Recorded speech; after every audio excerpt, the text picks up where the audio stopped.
Bienvenue, mesdames et messieurs, à ce nouveau numéro de Marc des Sports. Ouvrons cette émission avec le football, où nous allons vous proposer tout de suite le portrait de Borel Tomanzoto, jeune joueur congolais qui a signé un contrat professionnel avec DSMP de Kinshasa. Les détails dans ce reportage.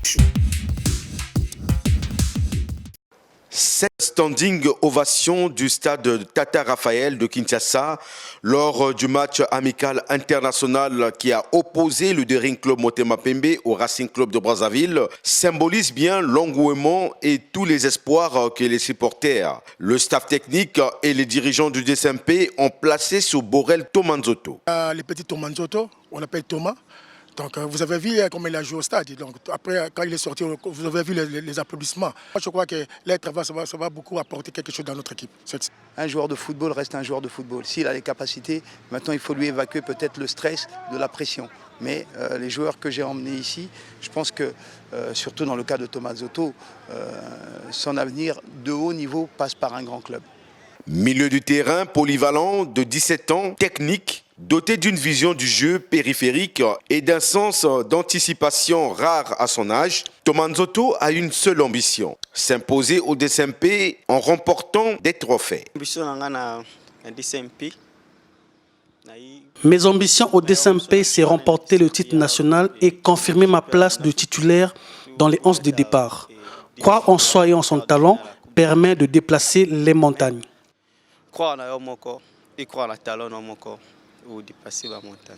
Élu meilleur joueur de la Ligue 2 en 2016 avec le Racing Club de Brazzaville, son club formateur, Borel Tomanzoto est déjà Diable Rouge U17 et U20. Au DSMP, il a l'occasion de confirmer tout le bien qu'on pense de lui. Cela dans le but d'attirer très rapidement l'attention des sélectionneurs des Diables Rouges U23 et seniors. À la FECOFOOT et aux différents sélectionneurs de faire régulièrement la traversée du fleuve Congo pour superviser ce jeune milieu de terrain au talent précoce.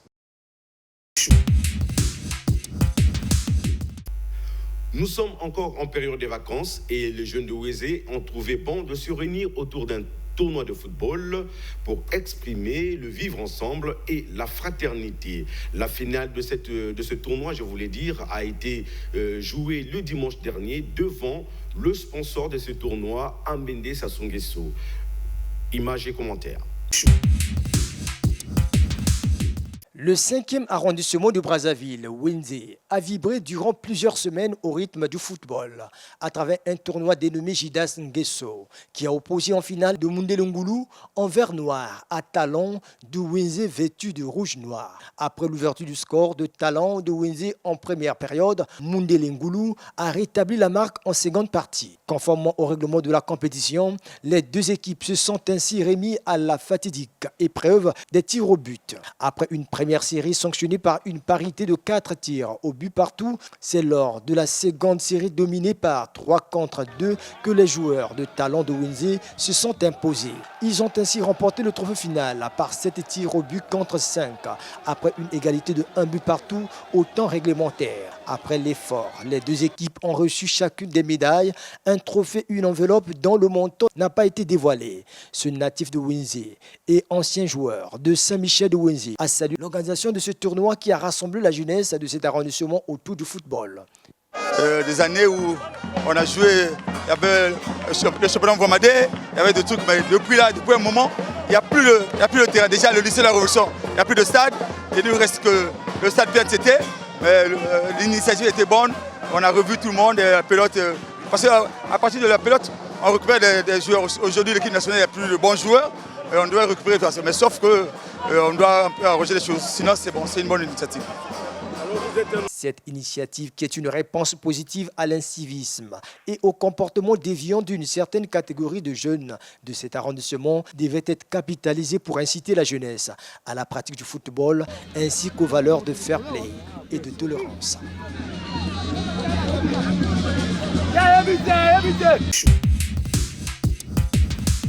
Le ministre des Sports a reçu les Diables Rouges U14 avant leur départ en Italie pour un tournoi international dans le cadre de leur préparation.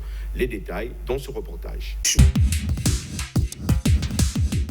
À quelques jours de leur départ en Italie, où ils prendront part du 22 au 26 août au tournoi international de football de U14 de San Pellegrino, les jeunes de l'équipe du centre de préformation de football ont échangé avec le ministre des Sports et de l'Éducation physique, question de se fixer les objectifs à atteindre lors de ce tournoi. Je suis venu, comme on dit, booster les enfants, leur donner du courage, les encourager à ramener la coupe ici.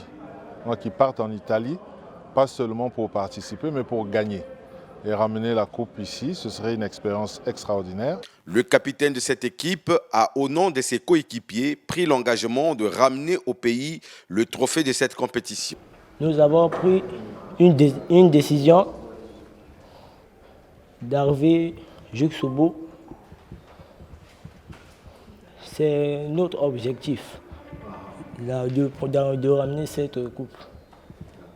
Le tournoi international des moins de 14 ans de Pellegrino réunira 32 équipes dans 11 formations issues des clubs de l'élite italienne, des équipes européennes, des clubs du continent américain, de l'Australie et les U14 du Congo qui représenteront le continent africain.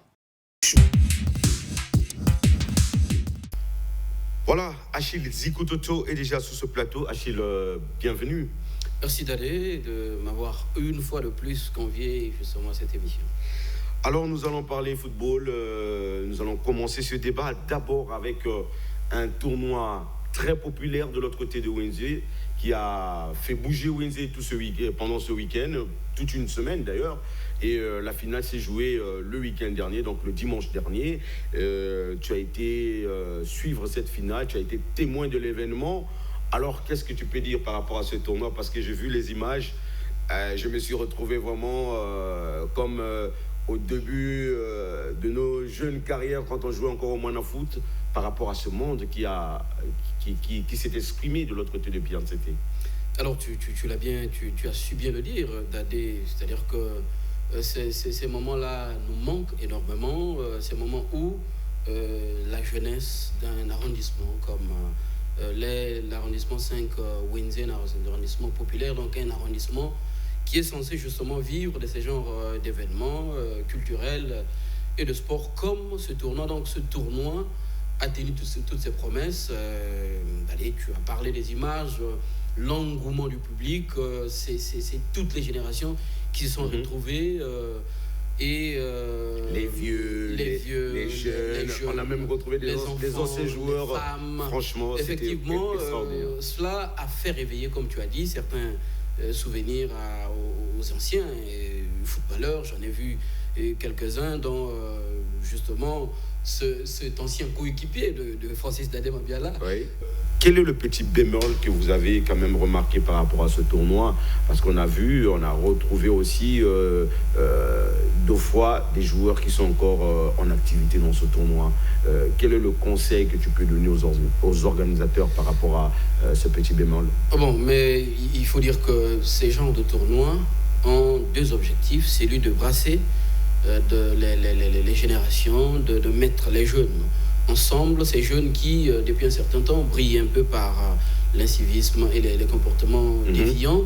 Et le deuxième objectif, c'est faire de sorte qu'on déniche les nouvelles pépites. Mais malheureusement, voilà, le bémol, c'est celui-là. Nous avons vu les joueurs qui jouent dans les équipes de l'élite, comme l'Étoile du Congo, Kara, Patronage, ils étaient tous là. Asconzo, etc.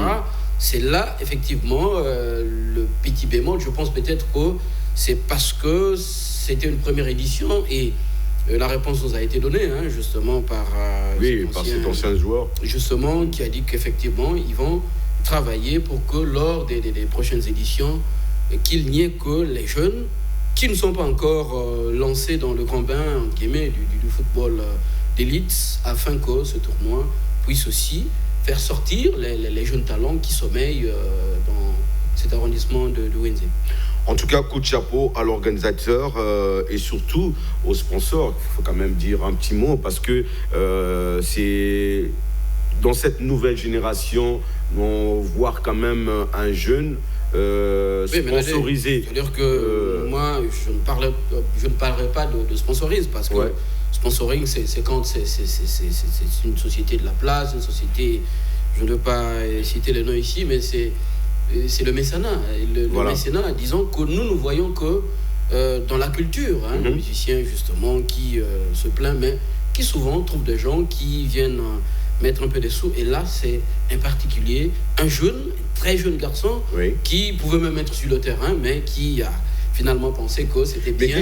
Qui joue aussi avec l'équipe qui a perdu la finale tout à fait, chaque week-end. Effectivement, qui a pensé qu'il avait un peu justement des sous, il a mis à la disposition de ses frères. C'est une très bonne chose. C'est l'exemple que finalement les grandes personnes pouvaient suivre. Comme on dit, les enfants peuvent battre, un enfant peut battre le tam-tam et les grandes personnes pourront justement danser. Alors, donc, coup de chapeau à Ambende Sassou Nguesso, qui a été l'un des grands mécènes de ce tournoi. Et on aimerait que ça continue comme ça et que ce tournoi devienne chaque week-end, qu'on puisse se retrouver, et chaque vacances, qu'on puisse retrouver ces tournois, qui puissent faire un long chemin, et pourquoi pas l'ouvrir aussi à d'autres équipes qui viendront des autres arrondissements. Voilà, restons toujours dans le football. Cette fois-ci, à Chilizikou, nous avons suivi le portrait de ce jeune garçon, Borel Tomanzoto, qui a été déniché de l'autre côté de la RDC. Alors, par rapport à ce portrait, un petit mot là-dessus. Bon, mais dans le portrait, on a presque tout dit. Bon, ce qu'il faut ajouter, c'est que c'est un jeune garçon qui a eu le courage, justement, d'aller monnayer son talent du côté de la RDC, dans une équipe où il vient de signer, comme le reportage vient de l'indiquer, un contrat de 3 ans. Donc, c'est un garçon qui va vivre dans les conditions d'un professionnel, dans son appartement, avec tout ce qui va avec, les moyens de mobilité. C'est donc un garçon qui est appelé à ne réfléchir que sur le football. Et ce que j'admire chez lui, je ne vais pas trop ajouter, mais je sens que le môme, comme on dit, le garçon a sa tête sur les épaules. C'est vrai, on peut dire qu'il a la chance de tomber dans les mains du coach Isaac Ngata, qu'il a eu déjà au Centre national de formation de football chez les U17 et les U20. Mais sa chance aussi, c'est d'avoir des grands frères, entre guillemets, d'expérience comme Barel Mouko, comme Héritier Ngwelou, voilà, auprès de qui, disons, il va justement apprendre à bien gérer sa carrière, à éviter justement de tomber dans les pièges, dans les travers. On s'en souvient bien, les cas sont légion des joueurs du Congo-Brazzaville qui sont allés en RDC, mais qui n'ont pas pu se fondre dans cette discipline entre guillemets professionnelle imposée justement par le championnat de la RDC, donc par ce club du DSMP. Alors, restons toujours dans le football. Cette fois-ci, nous allons parler finale Coupe du Congo que nous avons vécu il y a une semaine entre AS Otto et Étoile du Congo. La finale a été remportée donc par Étoile du Congo. Un petit retour sur ce reportage de la finale et après nous allons en débattre avec Achille Zikoutoto, présent sur ce plateau. Images et commentaires. Au cours de cette finale des dames, il n'y a pas eu de surprise. La jeune équipe de Toula Batula n'a pas pu tenir le choc devant les joueuses expérimentées de Epangamba, car ces dernières ont fait la différence dès la première mi-temps où elles menaient déjà 2-0. En seconde période, les Bleus-Blancs ont scoré encore à 2 reprises et remportent la première fois cette Coupe du Congo 2019 avec à la clé un chèque de 4 millions. Chez les hommes, le public a eu droit à une finale inédite entre Étoile du Congo et AS Otto. Au cours de cette rencontre, les 22 joueurs ont livré un match de coupe avec tous les ingrédients qui malheureusement s'est soldé par un score de 0 but partout à l'issue des 120 minutes. Il a fallu les tirs au but pour départager les deux équipes. À ce jeu, c'est l'Étoile du Congo qui a eu les nerfs solides. Elle remporte donc cette coupe sur un score de 4 tirs à 2 après 9 ans de disette. On a eu un problème au niveau de notre effectif. On n'avait que 3 attaquants aujourd'hui et on a perdu 2 attaquants sur blessure et ça nous a pénalisé. On a gardé un seul attaquant en pointe qui essaie de se battre tant mieux que mal. Mais après, sur le dernier geste, on a un peu pêché. C'est ce qui fait qu'aujourd'hui, on fasse le match nul et on perd le match par tir au but. Hormis la balle de Bakwa que Pavel Nzila a mis dehors difficilement, on a eu les occasions pour tuer ce match avant le tir au but. Écoutez, c'est une finale avec une jeune génération. Crispation au départ, pas de poigne au départ. Et après, moi, ce qui m'intéresse, c'est qu'une finale se gagne, ne se joue pas. Pour ce soir, on a été quand même dans une façon de faire. On a été bien parce qu'on a fait tourner le ballon. On s'est créé pas mal d'occasions, comme vous le dites. Après, à la fin, l'objectif atteint, c'était de gagner la coupe. Ce fait, on peut oublier tout ce qui s'est passé de bien, de mauvais. Pour l'instant, il faut la savourer et tourner le regard vers l'avant. As Otoro et Étoile du Congo, cette année, représentent le Congo en compétition africaine, en Ligue des Champions et en Coupe de la CAF. Les matchs retour de ces compétitions sont prévus la semaine prochaine. Alors Achille, finale Coupe du Congo, victoire de l'Étoile du Congo au tir au but, c'était un grand moment. Mais tout à fait, c'était un grand moment, hein, un retour, en guillemets, vers la gloire de cette équipe de l'Étoile du Congo qui est quand même la plus titrée au championnat national et qui, en Coupe du Congo, se laisse encore dévancer par son grand rival Diable Noir qui a 8 trophées en Coupe du Congo et l'Étoile du Congo finalement qui vient de glaner sa sixième, disons, Coupe du Congo. Donc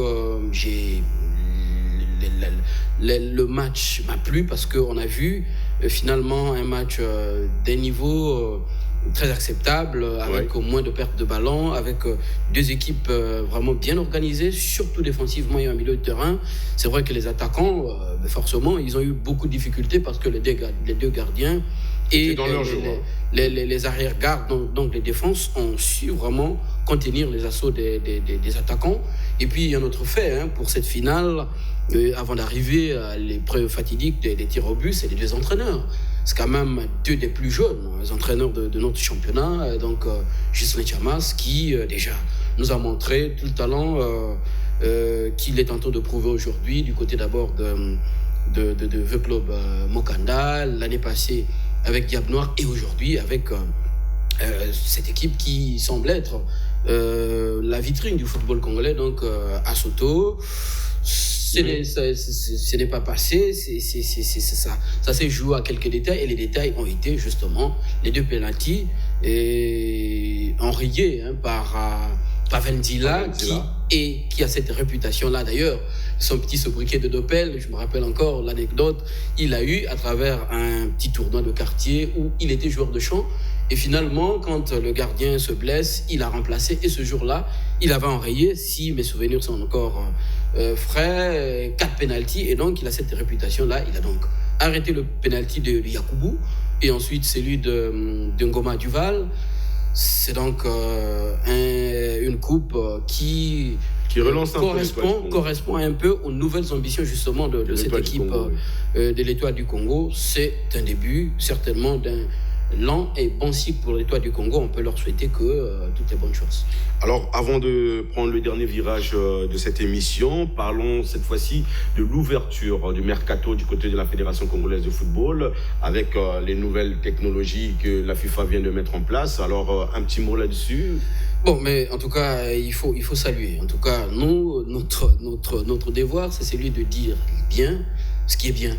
Et quand c'est pas bon, on est obligé de jouer notre rôle, de faire un peu, d'apporter un peu nos critiques constructives. Donc, le système DTMS qui a été instruit par la CAF et la FIFA va être adopté cette année par la Fédération congolaise de football à travers la Linafoot. Donc, dernièrement, on a suivi un séminaire organisé justement les spécialistes de la FIFA, par deux dames. Et lors de ce séminaire-là, les responsables des équipes, donc les secrétaires généraux et quelques présidents, je crois, de club avaient participé à ce séminaire-là. Alors, depuis le 14, la Fédération congolaise de football a ouvert son mercato. Désormais, ça se passe comme ça. Et il va se fermer, je crois, à la veille du championnat qui est prévu.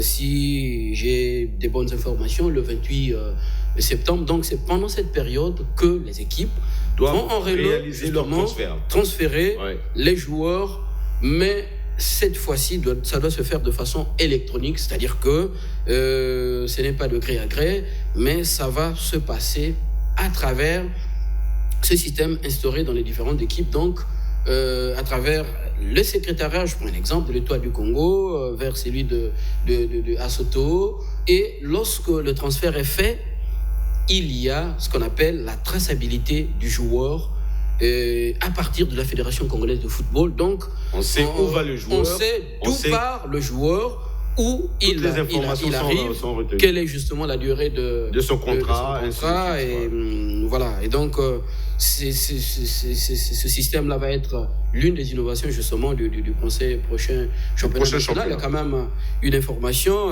aussi concernant les joueurs qui vont partir de l'étranger pour justement le championnat national. Ces joueurs-là, qu'ils cessent finalement de jouer au petit malin. La FECOFOOT a trouvé des astuces parce qu'il y a le CHAN. Il y a le CHAN qui va arriver. Et il y a certains joueurs qui arrivent en milieu de saison. On a vu cela. L'année passée, par exemple, à Soto, les joueurs qui arrivaient en milieu du championnat, au moment où on ne devait plus qualifier les joueurs. Mais ces joueurs ont été qualifiés. Ça aussi, la FECOFOOT certainement a voulu corriger. Donc, ceux qui vont venir de l'étranger avec l'espoir de venir intégrer l'équipe du CHAN, c'est peine perdue, qu'ils restent de là où ils sont. S'ils viennent dans le pays, c'est pour jouer pour les compétitions nationales, mais pas forcément pour être qualifié pour l'équipe du CHAN. Alors, dernier virage, comme je venais de l'annoncer, Diable Rouge U14 en Italie pour un tournoi. Tu as été tu as vécu la réception de ces Diables Rouges avec le ministre des Sports. Alors, qu'est-ce qui va se passer en Italie Qu'est-ce que le ministre a dit à ces Diables Rouges avant leur départ? L'équipe congolaise, justement, qui part participer justement à ce tournoi qui est situé dans une localité qu'on appelle Pellegrino, c'est dans la banlieue de Milan, en Italie. C'est un tournoi normalement qui regroupe les clubs. Si je me trompe, ça doit être, je crois, 32 clubs et le centre de préformation national de football où évolue justement ces U14 qui font office aussi de l'équipe des Diables Rouges des U14 sera la seule équipe à représenter le continent africain. C'est un tournoi qui va regrouper les grands noms de l'Italie, le Milan AC, la Juventus de Turin, Tottenham, d'autres équipes européennes, des équipes qui vont venir du Canada, de l'Amérique du Sud aussi, même des États-Unis d'Amérique, de l'Asie, etc. Donc ces jeunes-là vont être les seuls à représenter le continent africain. Et donc le ministre, en tant que responsable justement du département, a reçu ces enfants-là avec les officiels techniques pour se fixer justement les objectifs de ce tournoi. Et ils ont été gourmands, c'est bien, il faut être ambitieux. Le ministre des Sports a dit aux enfants, en tout cas moi, je ne serai content, comblé que si vous me ramenez le trophée de cette compétition. Et le capitaine justement de cette équipe-là, comme on a suivi dans le reportage, a pris l'engagement justement d'amener son équipe avec ses coéquipiers et d'amener l'équipe jusqu'au bout. Donc, si possible, de ramener ce trophée au pays. Mais c'est une très bonne chose parce que l'objectif de cette équipe du centre de préformation, c'est intégrer finalement les U17 certainement dans quelques années et pour avoir le profil normal d'un joueur, donc commencer par les équipes de catégorie pour finir un jour en équipe nationale A. Alors voilà, c'est terminé pour aujourd'hui, mais avant de nous séparer, un petit mot en général par rapport au sport congolais, Achille, en 2-3 phrases. Mais il faut être objectif. Notre sport marche avec les moyens du bord. Il y a aujourd'hui beaucoup de difficultés du côté, on va dire, de l'État.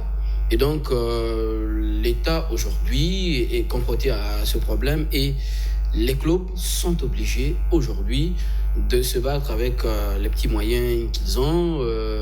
En essayant aussi, c'est peut-être une possibilité aussi, c'est pendant les crises que finalement les gens doivent réfléchir, essayer un peu d'aller de l'avant, qui vont intégrer aussi ces données un peu modernes du sport, de façon générale du football, donc pour essayer de dénicher les sponsoring, ce qui n'est pas facile parce que les sponsors veulent du bon spectacle. Mais quand on voit d'aller cette finale de Coupe du Congo, lorsqu'on voit ces championnats nationaux de handball, je pense que les sponsors peuvent être rassurés.